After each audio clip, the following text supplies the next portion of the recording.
1, 2, 3, 4. Oh, it's the Hake Report, the Hake Report, la la la. Oh, it's the Hake Report, the Hake Report, la la la. Good morning, guys. Oh, it's the Hake Report, the Hake Report, la la la. Oh, it's the Hake Report, the Hake Report, la la la. Good morning, guys. I'm James Hake of the Hake Report. It is Thursday already. Thursday, July 11th, 2019. And happy birthday to my friend Andrew. Andrew, happy birthday. None of you guys know who Andrew is, but I'm wishing Andrew a happy birthday. Good guy. Really good guy. 20 years younger than me. Awesome.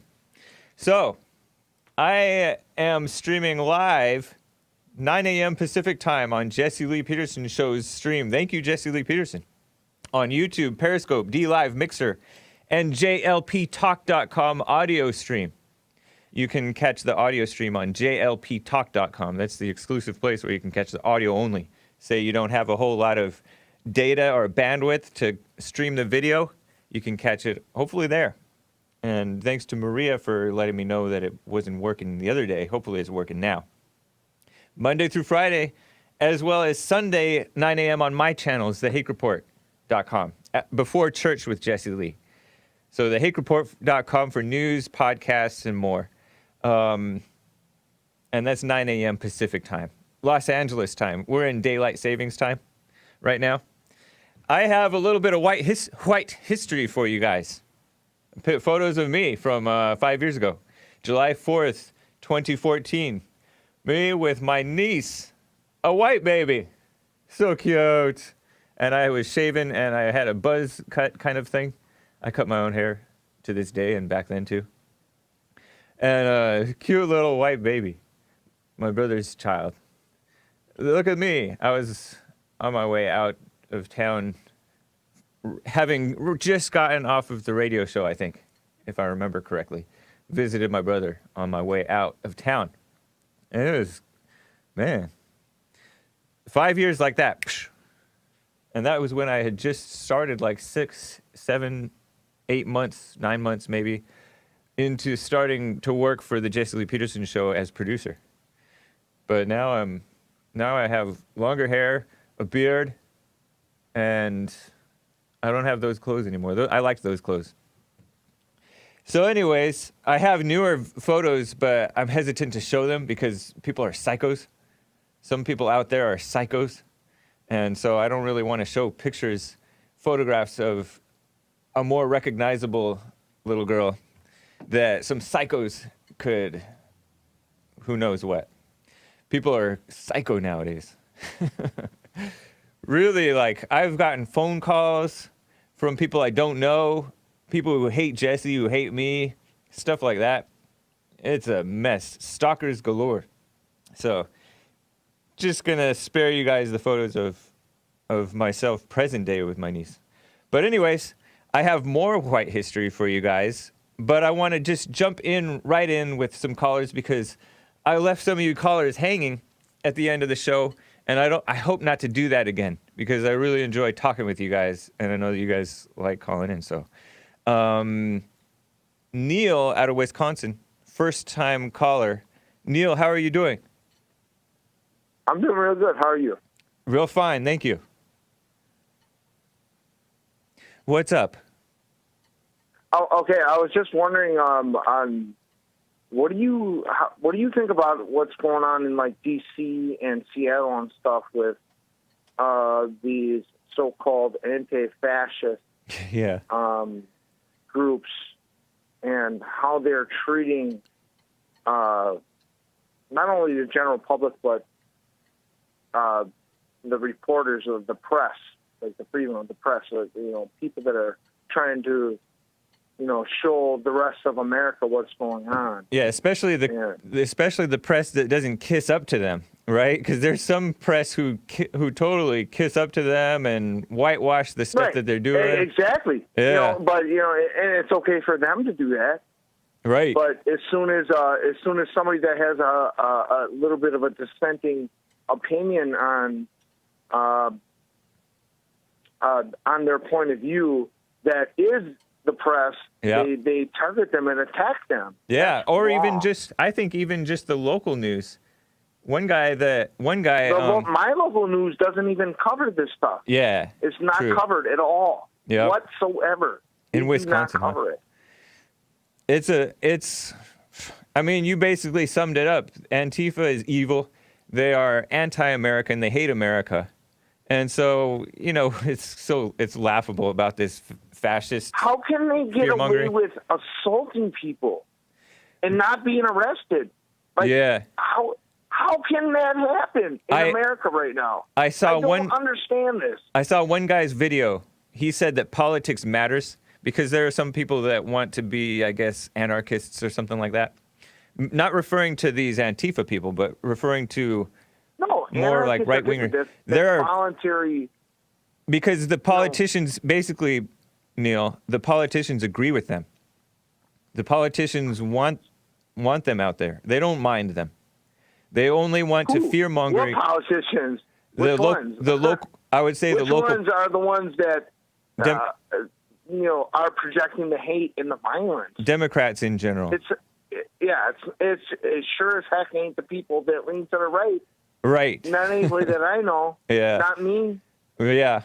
It is really pathetic that Rhino Republicans won't be more vocal about it, or Democrats, honestly. Yeah. There's only one Democrat spoke out. There was a guy, an Asian guy, Andy No, who was, I think he got a brain hemorrhage. I know all about him. So only one Democrat candidate spoke out against it, to my knowledge, and that was the Asian guy who wants to give away free money to people. Oh, yeah. I already forget his name. Andrew Yang, yeah. Thank you. Yang. The Yang Gang, that's right. Yeah, so he's only halfway, somewhat fair-minded, or at least pretends to be. The rest of them aren't even pretending. They just want to act like it doesn't exist, like the only threat is on the right, when the threat is not on the right at all. Yeah, there are some angry, evil people people are that want to commit, Oh, my goodness. But what a mess. Yeah, that's all. That's just that the Democrats and most of the media agree with these people.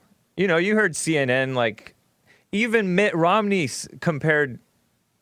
made the alt-right seem worse than Antifa. Mitt Romney, back in 2017 when the Charlottesville Antifa riot happened, and an alt-right guy helped get a girl killed because he freaked out in his car and drove into a crowd after Antifa was hitting his car. Nut job. Yeah, it's crazy. So, the rhinos and the Democrats, the establishment and the far left all agree with Antifa. Some of them, some of the more independent-minded far left don't. They basically agree with them. What do you mean by that?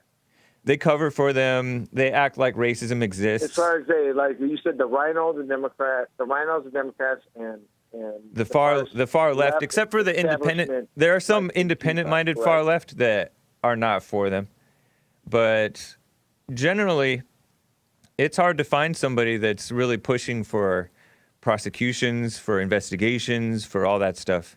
They want to scaremonger about the racism thing. Trump this whole time, and they found nothing. Yeah, I know. I appreciate it, Neil. All right, hey. All right, take care, man. Thank you for speaking with me, son. I appreciate it. Yeah, happy White History Month to you. Happy White History Month to you. Thanks for calling in. Call again, man. All right. Take care. Skip out of Augusta, Georgia. How are you doing, man? Hey, James. How you doing today? Doing fine. Thank you. Happy White History Month. Yes, happy White History Month to you, too. It's amazing that it's really it would be looked down on if it was a national announcement that July was national. It was White History Month. I mean, it would cause chaos. Yeah, but the nice thing about this White History Month is it's all out of love. It's all purely from love.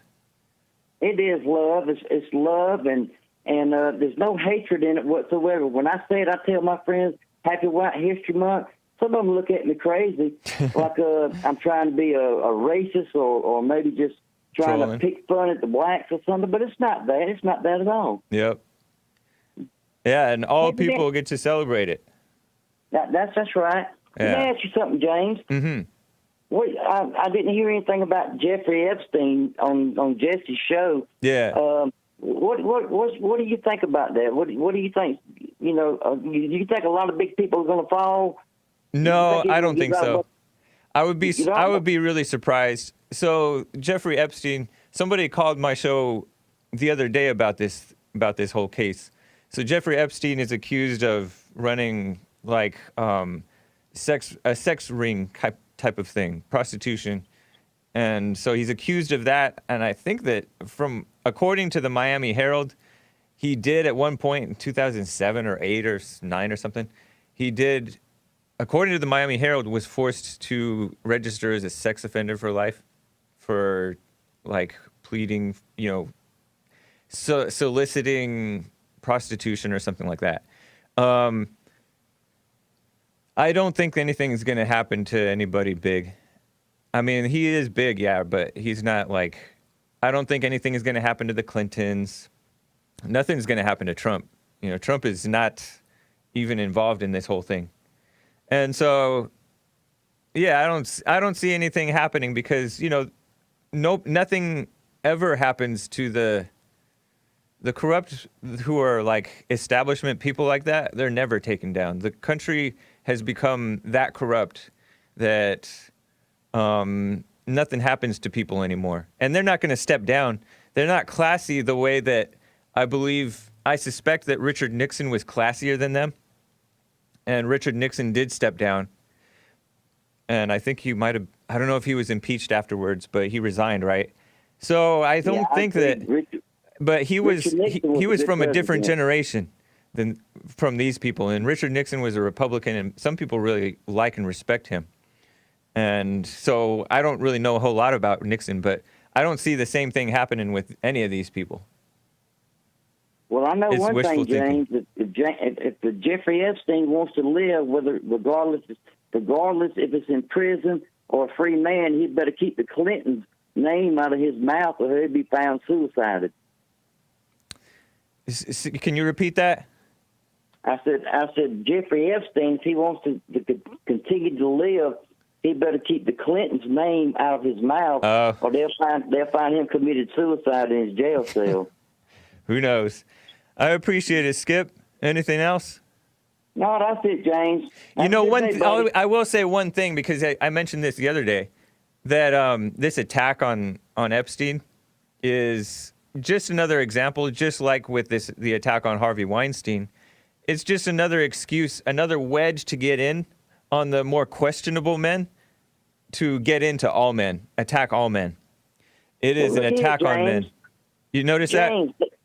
James, they found 1,000 pictures of underage girls in his apartment. That doesn't matter, though. It's a wedge in order to try to indict all men. Have you noticed that? Yeah, I disagree on that. And if he's guilty, he's guilty, and he should be charged for it.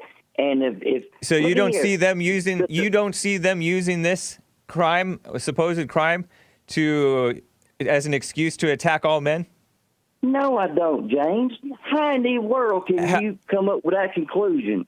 It's pretty obvious. It's pretty obvious. I'll give you an example. I've been thinking about playing this clip.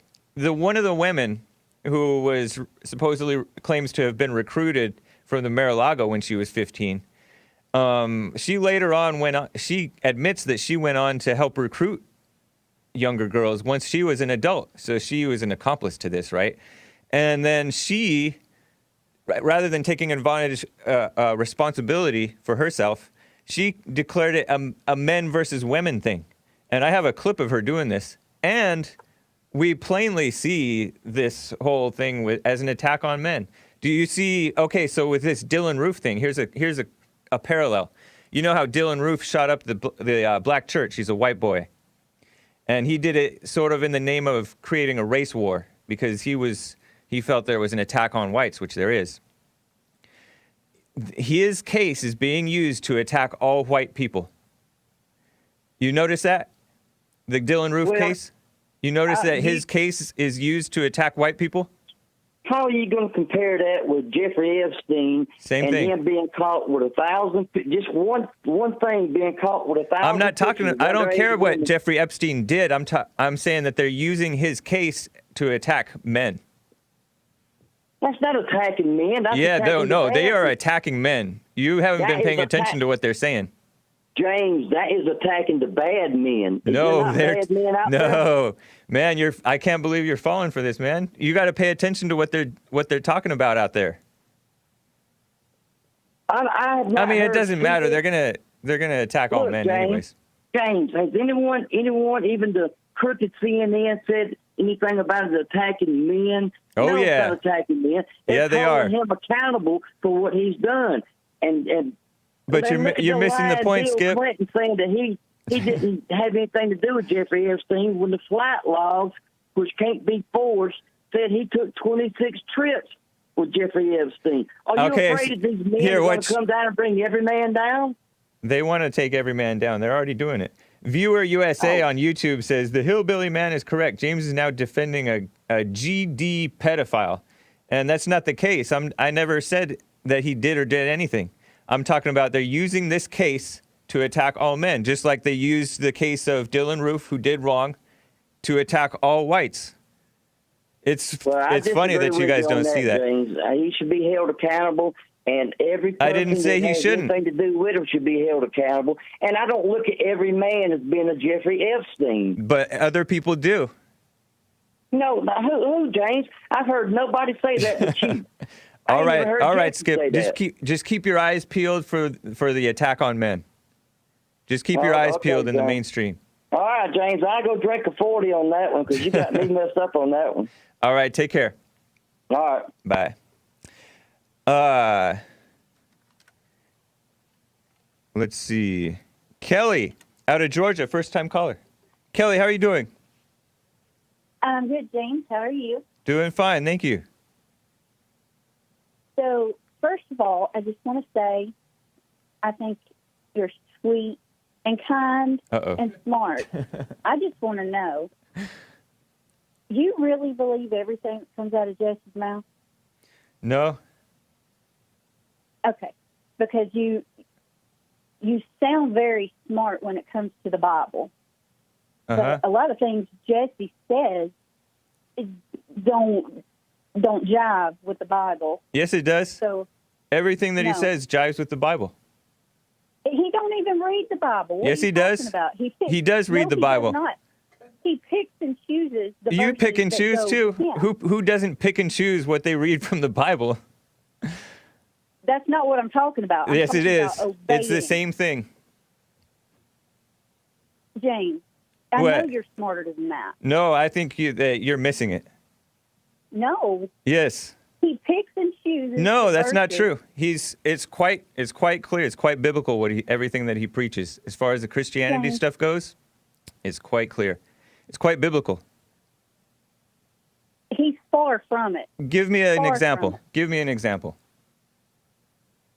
I can't believe you disagree with him. You're a Southerner. That's right. I believe that the Lord Jesus Christ is my personal Savior. He don't live in my belly, where he claims that Jesus lives. How do you know? How do you know that he's not in your belly? Maybe he's not. Are you freaking kidding me? Really? How does that disagree with the Bible? What, you tell me a verse in the Bible where it says... No. How does it disagree with the Bible? Because he lives in your heart. And where is your heart? Him, he lives in your heart. And where is your heart?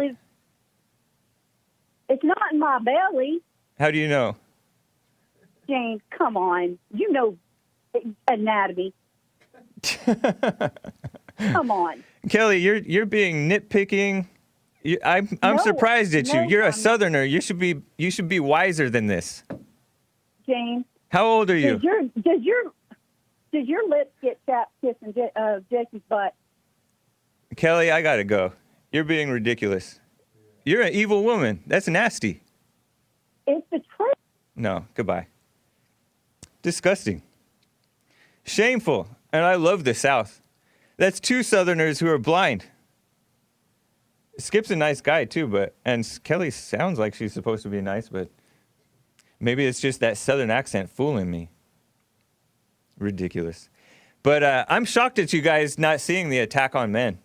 It's funny, because it doesn't matter. They're going to find the worst man and say, oh, it's men versus women, and that's what they're doing.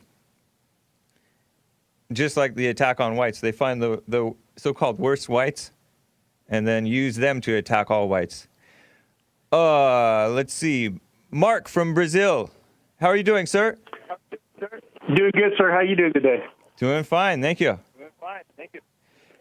Well, I had feedback. one comment, but since your last call, I've got one more. I mean, I'm from the South. I live in Brazil, but I'm from the South and from Alabama, actually, from Jesse's stomping grounds. Okay. Are you on like a Bluetooth or a headset or something? I'm getting feedback. I've got a headset on. Yeah, come off of the headset. Mark, come off of the headset. I'm gonna have the screener talk to you. Your phone is all messed up. I'm hearing myself come back. It's really distracting. It's not good. So let me give you guys some white history. George Whitefield. Let's show some pictures of George Whitefield. One of you guys on Discord, one of you, the listeners out there, fellow fans of Jesse, sent me a video on George, either Whitefield or Whitfield. And I'm sorry that I don't know which one it is. I couldn't tell by Wikipedia. I'm just going to call him George Whitfield. Let me know if it's Whitefield or Whitfield. But George Whitfield, I saw a video that was sent to me by one of you guys, thank you, by Museum of the Bible Channel. So this man, he was an actor turned preacher. He was big in the First Great Awakening. He came from the UK to the American colonies. And I say American colonies because it wasn't the United States yet. He died in 1770, 6 years before the Declaration of Independence, at the age of 55. People died young back then. And he was cross-eyed. There's a picture of him that's all cross-eyed. You saw at the beginning of the show. If you're listening to the podcast, I will be linking stuff on my blog so that you can see the pictures. Because if you're listening on the podcast, you can't see the pictures. But he was cross-eyed, which some people thought that meant that he was favored by God, according to Wikipedia. Wikipedia is an okay source sometimes, a great source sometimes. He was associated with John Wesley and others, and he was a Calvinist, whatever that means. I think that means that God chooses you. That's what they believe, not the other way around, but I don't know for sure. Anyways, his sermons were published and distributed by Benjamin Franklin. I have pictures of Benjamin Franklin, too, interspersed in here. That's Benjamin Franklin. There's a book called The Printer and the Preacher about Benjamin Franklin, George Whitefield, and the awakening friendship, the surprising friendship that invented America. Interesting.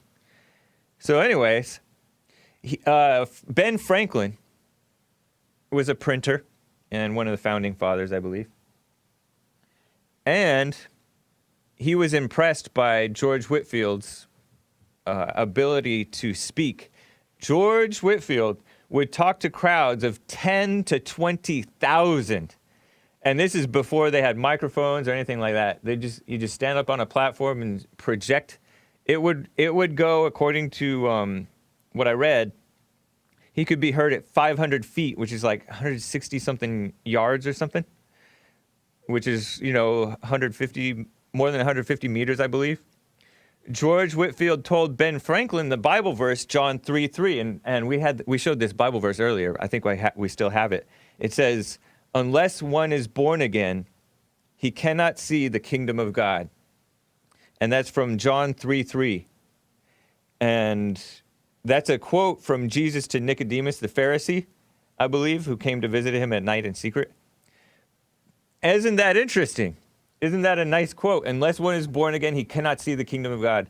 That tells you that people really are blind. All of us are really blind until we're born again. And that tells you, if you see something that other people don't see, you should not be judging them. You should be patient with them because they're blind. And you may not be born again. You may just see it as something that somebody else doesn't see. But I thought that was a really nice quote. This man, George Whitefield, I think he landed in Savannah, Georgia, down in the South. He wanted to re-legalize slavery. George Whitefield. Because he was running, I believe, an orphanage, and he could not afford to keep running that orphanage without slavery. And so he wanted, slavery had been outlawed in like 1735, and then in 1750 or so, maybe it was re-legalized or something. But he did urge slave owners to be good towards their slaves. He criticized some slave owners for treating their dogs with affection, but then their slaves with no affection. So he said, you're treating your dogs better than you're treating your slaves. So he urged slave owners to be good towards their slaves. And he had 50 slaves when he died, and he passed them on to somebody else. And I believe John Wesley, another Christian preacher, spoke against slavery. So there was a controversy at that time. He was honored by a slave, George Whitefield was honored by a slave in his death, in a poem that was dedicated to him, mourning his passing, written by a young slave woman, Phyllis Wheatley, and I have a photograph of her.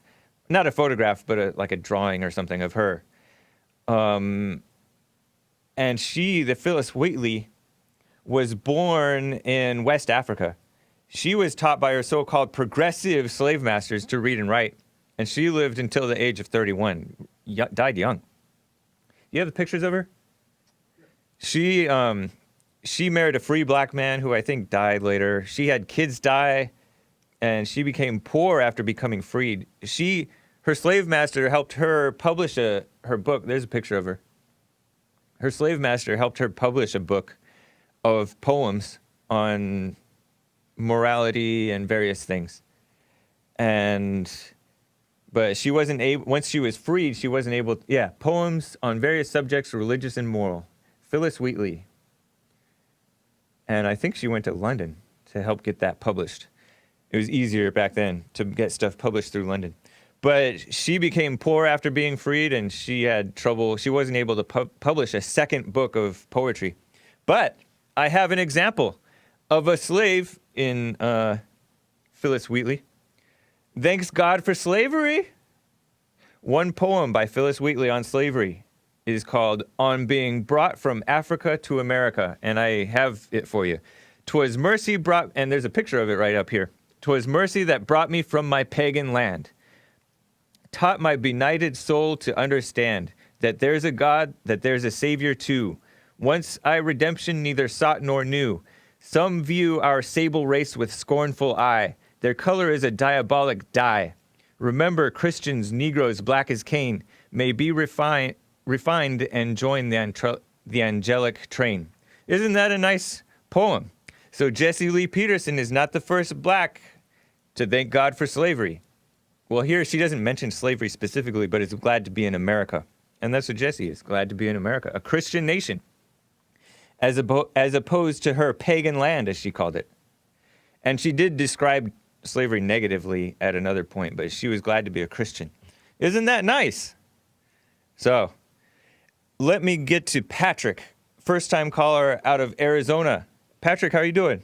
Hey, how you doing, man? Fine. Really good to talk to you. Hey, first off, that Southern guy that was talking to you, and he was arguing like crazy. He just didn't get what you were saying. Yeah, he just didn't understand my point. Yeah, he thought you were trying to, it doesn't matter, how the case ends up.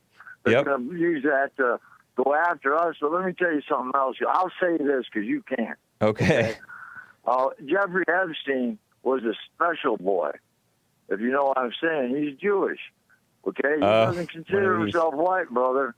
But once he gets in trouble, just like Madoff and the rest, all of a sudden, they're white guys that are doing this stuff, and they blame it on us. So these same guys, they actually believe that Jesus Christ is burning in crap. I gotta go, Patrick. So anyway, I'll leave that alone. All right. I'm just telling the truth. That's the truth. I don't know what Jeffrey Epstein believes, but he is one of those. I'm just saying. That's how. But I know that's what it says. But most of these people don't even believe in their religion. They're atheists. I understand that, but why are people so hung up on that? How come people are trying to be a actually? I don't even care why people are hung up on that. You can't say it. I'm just telling you the truth. That's the way it is. Whatever, time Patrick. You guys get busted, and before that, they're like trying. They hate us. They hate us Christians. They really do. You know. Yeah, that. most Christians hate Christians too. You heard Kelly. Oh, I know.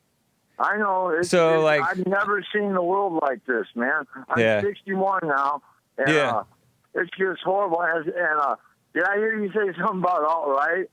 What happened to the alt-right, man? Because when that first started, it was just like people that were kind of left, I think, in the beginning, and they became, conservative, so they're like alternative right. Yeah, most of the alt-right are former liberals or libertarians. That? Was it like one of these Klansman guys or something, like David Duke? I don't know, man. Alt-right?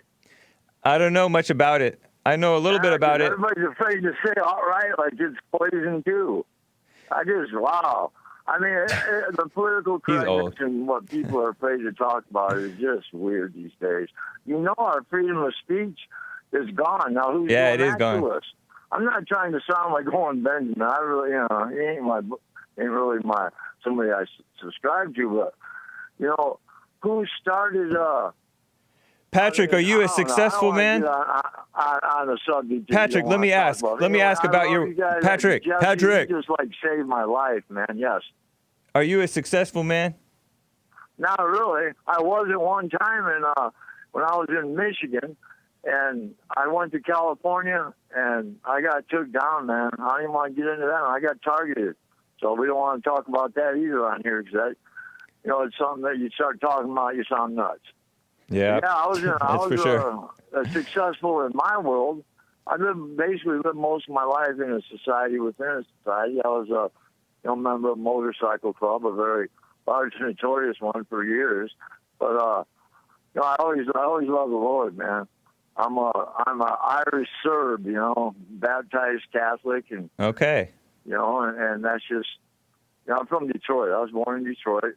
Things are a little different back there, It's pretty crazy. Aren't anything like they are out here. I've heard about Detroit. I remember hearing about. I've heard about how bad Detroit was, even among like boomers. Right now, the racial tensions or older are Gen X, like they are in California. You think the racial thing is worse in California than Detroit? Yeah, people. Yeah, I went out there to visit my family about 8 years ago, visit my mother. And California just was. It was cool then, because I was living right in San Bernardino. I was like one of the only white guys in the neighborhood, and everything was cool. But what I hear on the news, and I don't know what it's like there as far as racially. As far as what I hear on the news, when did you? Whether to believe it or last not, question. I'm just curious, Patrick. Last question. I'm just curious. When did you live in San Bernardino? What decade? It was about 8 years ago. Okay. All right. I got in a motorcycle wreck and was taken over by boarding care there. Hispanics. All right, Patrick. Man, nice to hear from you. Happy White History Month to you. All right, have a good one, man. All right. God is gracious, everybody. Bye-bye. All right, bye. Nice guy. I just don't like that victimhood stuff. Man. Oh, let me get back to Mark. Mark, hopefully your phone is better, man. Hey, I hope so too, James. Can you hear me better now? I think so. I think I'm not hearing myself come back on you. That's good. Okay, the bad reception down here. Yeah. Well, one thing I wanted to mention was that if you look at slavery, it actually everybody talks about America wouldn't be what it is without slavery. Yeah. But the Civil War, the reason why the North won the Civil War is because their economy was not inhibited by slavery. Slavery actually prevented the South from growing into the Industrial Revolution. It inhibited them. Yeah, that's what I've heard too. They were behind in that factor, so they were not able to compete against the North and lost the war. Yeah. And if you look at what Frederick Douglass wrote, he paid the poor white people because of the inequality of free market because of a few people, a very small percentage, 3 to 6% of people having slaves. The poor white people were not able to compete, and he was able to buy classes with bread. He learned English by paying people with a loaf of bread. Wow. Poor whites. Yeah. So he wrote about that. You can look at what Frederick Douglass wrote, and so there were a lot. You know, you can't say, well, hey, we need to have reparations, because really only 6% of the people benefited from it, and I mean that means 6% of America would have to pay reparations to 95% of the population, or and whatever. It's dumb anyways. Why should we don't even owe them anything? Right. It's crazy. Nobody owes the descendants of slaves anything. It was like it was crazy. It's crazy because many of the slaves didn't want to leave. They had harder lives after they left, and it's all mixed up. They don't know what they're talking about. Right.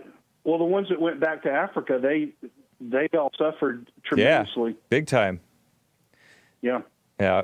And the lady talking about God being in your heart. Yeah. Well, see, here's the thing. If you look at different languages, it has different locations. That's what I was thinking too. Yep. The word bosom, and I forgot which language it is because I studied about this a long time ago when I was young. But it basically some of the other languages says that God is in your intestine.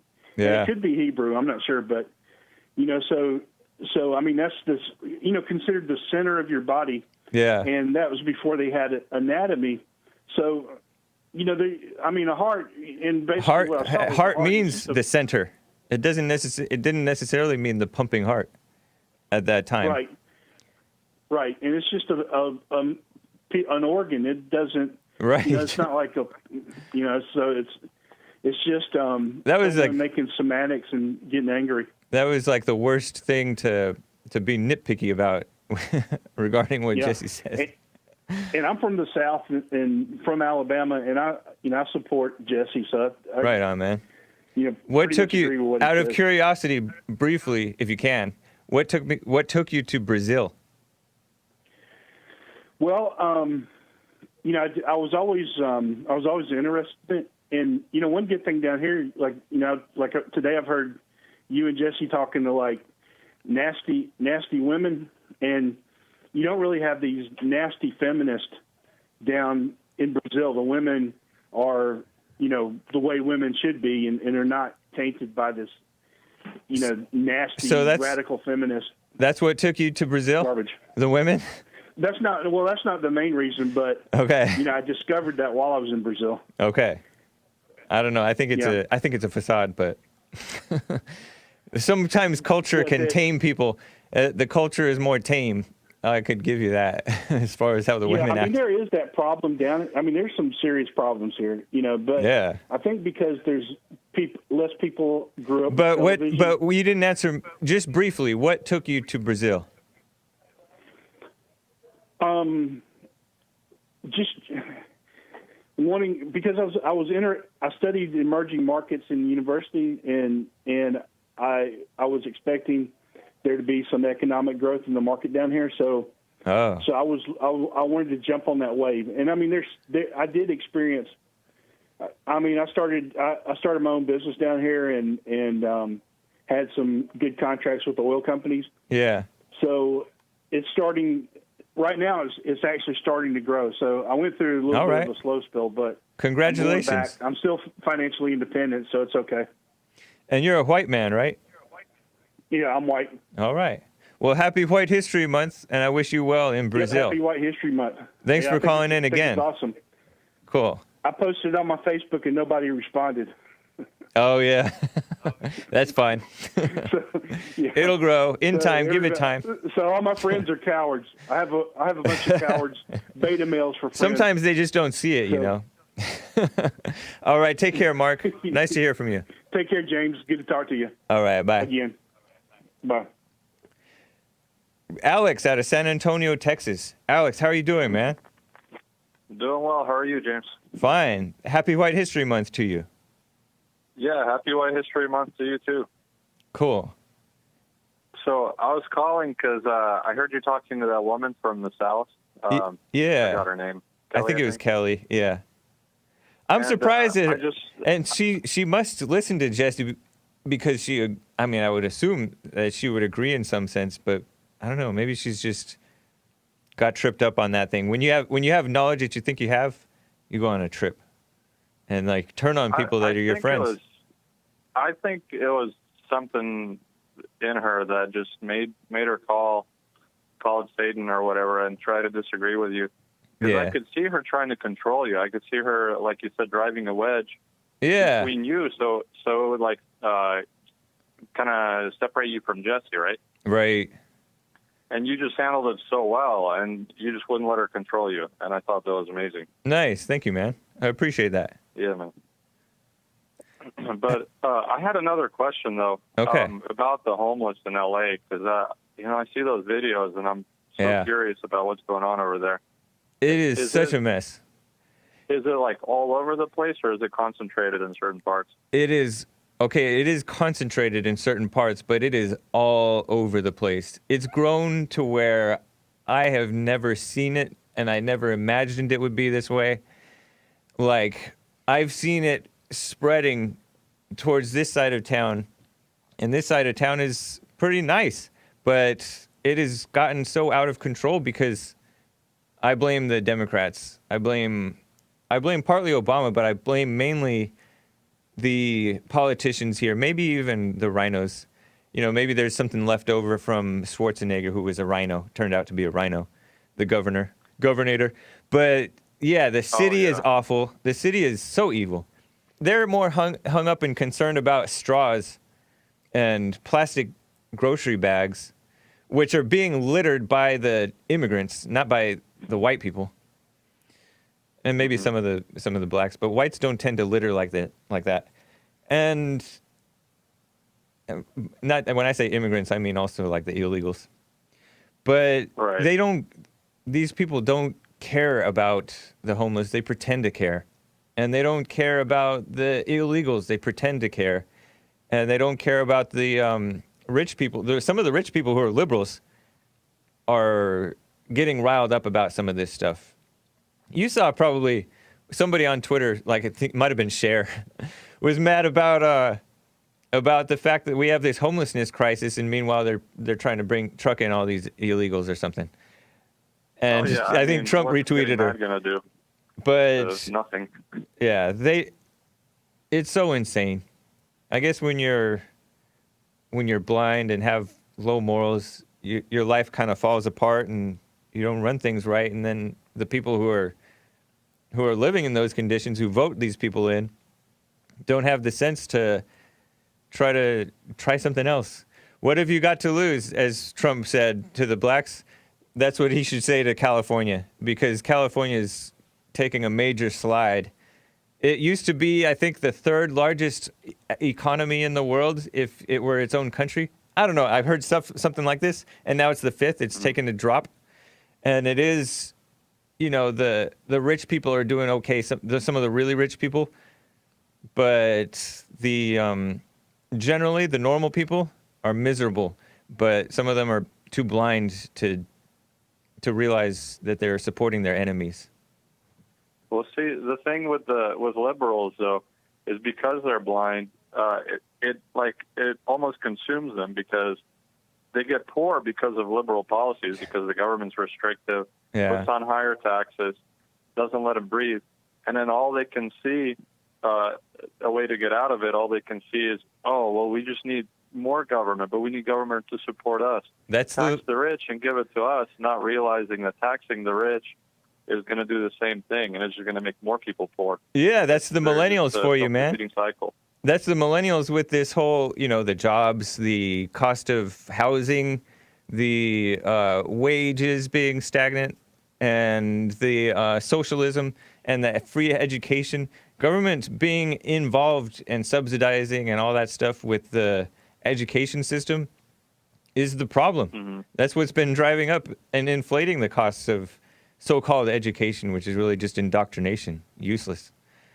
But exactly, it's a mess. It's a double-edged sword. It makes it more expensive, and it makes the quality go down because all of a sudden everyone's going. All of a sudden you need a demand for all these professors, so they'll just hire anybody off the street or anybody who's in debt that needs a job. Yeah. And yeah, because they make the victims into victimizers. The victim students become victimizer professors. Such a mess. Although you know, a good thing about millennials, though, because I'm a millennial myself. Yeah. And what I've been seeing is that it's like we're just getting more, I guess you could say, radicalized to where one side is going full out socialist. Yep. But then the other side is actually going further to the right, which I think is the way to go because the internet's out there. Yeah. We got so many people to listen to, like you guys at Bond, and people like Stefan Molyneux. So I don't know what the ratio is of leftists to like people on the right as millennials, but I kind of see hope. Yeah, me too. And I think that the bigger thing is, and I've heard that the Zoomers, Gen X, is going to be more conservative. I don't know how they feel about the gays. I think they seem to be very, very pro-gay, which is not a positive thing. But I think that the solution is not political so much as spiritual. And I see hope mainly because of that.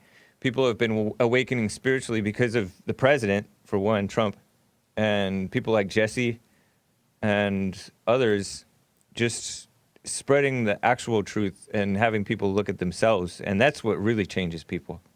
And that's what really changes the country. I agree. And then we also see the left acting like they did with Kavanaugh and just showing their true colors, so that's not helping them, but they keep doing it because they can't handle Trump. They're losing their mind. Yep. Man, nice talking with you, Alex. Yeah, you too, James. Happy White History Month to you. Oh, can I say one more thing? Can I highlight somebody for White History? Please do. Adam Smith. I don't know much about him. I think he was originally from Scotland, but he wrote The Wealth of Nations, which was basically the blueprint for capitalism. And it's lifted so many people out of poverty and made a lot of people wealthy, and it's had a huge positive effect on the world. Nice. Right on, man. Adam Smith. Thank you to Adam Smith for capitalism. And we need morality mixed with freedom in order to continue. But I agree. Yeah, right on, man. Thank you, Alex. Yeah, thank you, James. Have a good one. You too. Take care. Julian, first-time caller out of Georgia. Julian, how are you? All is well, James. Hake, how are you? Fine, thank you. First off, happy White History Month. Thank you. I like saying it properly. Word. So yeah, man, first off, man, I really wanted to call and just appreciate you guys for speaking on that wedge, man. Like that wedge is so serious, people don't understand. Just letting that some get in between that crack. Yeah. Tear the whole house down. You mean you're talking about with using like evil people like supposedly Jeff Epstein and Dylan Roof to divide people and attack men and attack whites and stuff? Is that what you're talking about? Absolutely. Yeah. And it's funny because when I was at the men's conference with you guys, I didn't understand what Jesse was doing at the time. Sometimes I don't, and then it's revealed to me later. But say when he was talking about the hair on the chip, how he was staying on the grooming and the manscaping for so long. Oh yeah. I was like, man, I wish you would have spent more time on other things. But then later it was revealed to me, it's like you kind of unman the person when you start to do those things. Like for instance with earrings, you know what I'm saying? It starts off small and then it just keeps going and going and going and going. And then it reminded me of one of my favorite stories from the Bible in the book of Genesis. You see how God made, everything in the world and everything was good. Literally everything was good. Yeah. And then, Satan wedges in that little thing from not listening to him with the tree or whatever like that. And then that one tiny thing corrupted the entire world. You know what I mean? And it's just interesting to see that. So that's a good point. Yeah, eating people, I could just picture the liberals and even conservatives making excuses. Who cares? He ate a fruit. Who cares? But meanwhile, like, it's representative of something deeper. And I've noticed that with Jesse too, where I'm like, why are you harping on this and stuff like that? But it really signifies something real. There was a story that some guy who came through the bond program, he lives out on his own. He's from the South now. Well, went back to the South, married, has kids now. But he came to bond, and he had dreadlocks or something, and earrings and stuff, and jewelry. And Jesse told him, "What are you trying to? Are you trying to attract a man?" And he was like shocked. This was the first time meeting Jesse, and he was shocked. He wanted to he was not ready for somebody to come at him like that. But he could tell that Jesse was right. Something in him knew that he was right, so he took that jewelry off and threw it in the street. And then later on, he ended up cutting his dreadlocks, his long African braids, as Jesse calls them. But you're right, it is something deeper where people who shave grown men who shave their bodies below their head and neck, there is something meaningful to it. And it was funny because Destiny, the more liberal guy who was on the panel was like, you want men to be men, and yet you're concerned about how they're having sex and how they're shaving themselves or trimming themselves. But that just shows, it's funny because Destiny's thinking Jesse's being shallow, when in reality, Destiny and all the people who don't see the point don't see the deeper issue. It's pretty interesting. I mean, it doesn't just stop at that one thing. Like, you let it in, and it just keeps growing and growing and growing, and then it completely changes the nature of something. Yeah. You know what I mean? But, that's cool. It was nice seeing you at the men's conference, and you've been to a men's forum, as I recall. A couple of them, man. That's nice. Really was kind of calling in. I had to redeem the South. I heard that lady calling in. I'm like, hold on. Right on. No, I will never change my opinion of the South, no matter, just because there are some idiots. And we're all idiots, right? But changing, man. Like, the city is disgusting. Like, even in other parts of the South, like that I've been to, I can't speak of everything, but usually once you go to a city, it's very liberal, or those ideas exist there. Versus when you go to the country, those people don't want you in nothing. And it's like, I'm not even going to call it conservative or nothing. It's how people should be. It's right. It's like a more functioning society. Exactly. Yeah, I noticed that too. It's, down in Houston, Texas, they have a lesbian mayor, I believe. Anise Parker or something like that. A white lesbian. And meanwhile, that's why Texas is kind of on its way to turning blue, because I think the conservative Texans have become nice rather than right, unfortunately. Right. Which is countrywide. Nice, all of us conservatives have a niceness problem. No, I don't rock with that. Not because it's fake. Yeah. You know what I'm saying? And it's usually you want something or you're trying to get something, and it's like, whatever. That's the rhino stuff. Yeah. Nice to hear from you, Julian. I appreciate the input. Man. Happy White History Month to you too, man. I'm going to nominate you for a figure in White History. That's nice of you, man. You're speaking the truth. I appreciate it. Cool. Take care, man. Okay. Bye. Speaking of telling the truth, that YouTube comment that Jesse Lee Peterson covered about that young man, or I assume it was a man, who said that he is living in Cambodia, and he told the truth. So he said he didn't go into detail about what exactly he told, which I would be interested in hearing more context. But I used to quote unquote tell the truth, and you still might catch me doing it more like I don't know. It's like a self-righteousness. But Jesse's right. We don't have the truth. Human beings don't have truth. I've gone around repeating Jesse before, or other people that make a lot of sense to me, and alienated so many friends unnecessarily. And just because my friends are wrong doesn't mean I'm not wrong too. I have generally been wrong in those things too. Looking down on others who don't see it, it's such a temptation, right?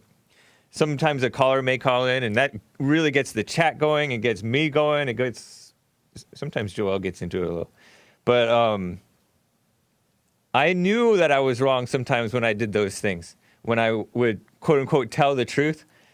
Because I remember doing it, and I would sometimes talk with Jesse, And I would not tell him what I was doing because basically I knew that I was just imitating him and not being real myself. Something in me, I knew I was wrong about it, so I didn't tell him what I was doing. I was imitating him to others. And I remember Jesse saying, if you're angry, that's not truth. And that was like baffling to me, but it reminds me of this whole facts are different from truth. Because only God holds the truth. Like Jesus said, I'm the way, the truth, and the life. If you're not living the life, then you're not living the truth, even if you tell facts. You're maybe self-righteously spewing facts, but no love, no genuineness, and people really see through that. And I was thinking about it where some of my friends may have been open to the truth, but because it's kind of like you see a gum in somebody's hair, let's say, or something got onto somebody's clothes, and you see there's something wrong with it, and you push it and try to scrub it out, but meanwhile, like you're digging it in worse, and then it'll never come out. Like you get gum in your hair, and you try to you like move it around. There's no I've got gum in my hair before. There's no taking gum out of somebody's hair, and it's a lot like that where you've just ruined somebody's chances, kind of. You know, it's not you. It's their fault for rejecting the truth, right? But it's your fault too because you're causing them to dig in worse to the lie because you're coming at them with a false imitation of the truth. And I noticed that there's a whole lot of false imitation of truth by liberals. They want to pretend that homosexuality is love. It's not. They want to pretend sex and romantic feelings are love. It's not. They want to say, oh, you should marry who you love. That's a false imitation of the truth. And there's a whole lot of false imitations, even among us so-called conservatives. I like Jesse's description of liberals as anybody with anger. So even all of us who still have anger in our hearts, we're all a bunch of liberals. That's a shame. But it's to me, that's like deep. To me, that's true. Because we end up helping. I've said this so much, right? We've end up helping the side of liberalism by being angry, bad examples, basically winning people over to the opposite side that we're trying to win them over to because we're not living it ourselves. So what made me think of that when I saw that guy's comment on YouTube. That guy also falsely accused Jesse of like not caring if people stand up. I don't know exactly what he means by that because Jesse does tell people you can suffer and die. I don't mind. And so in that sense, he doesn't care. But in one sense, he does want people to stand up and tell the truth, but stand up in the right way, not make a fool of yourself and get yourself fired. Man, he's really going through it. So I do know that I should like cut him some slack. And, people say nasty lies when they're mad and going through it. He's kind of like going through a Job moment right now. You know how Job started, kind of borderline questioning God. So, oh yeah, you can start it. Oh, switching up the music. Oh, White History Month music. I'll let you guys listen to this nice song. Thank you guys. This has been a fun Hake report. Hake report, thehakereport.com. We'll see you tomorrow for Get It Off Your Chest Friday. I'm going to bother the engineer. Hopefully I'll have a new church service up today, but if not today, then next week sometime. By that I mean a Sunday service from 2008. All right, take care, guys. We'll see you tomorrow for Get It Off Your Chest Friday. JesseLeePeterson.com. Remember that website if your favorite social media channel decides to ban him for some reason because these people are attacking so-called hate speech, which really means they're attacking the truth. They're the ones with hate. They hate the truth speech. All right, guys, take care.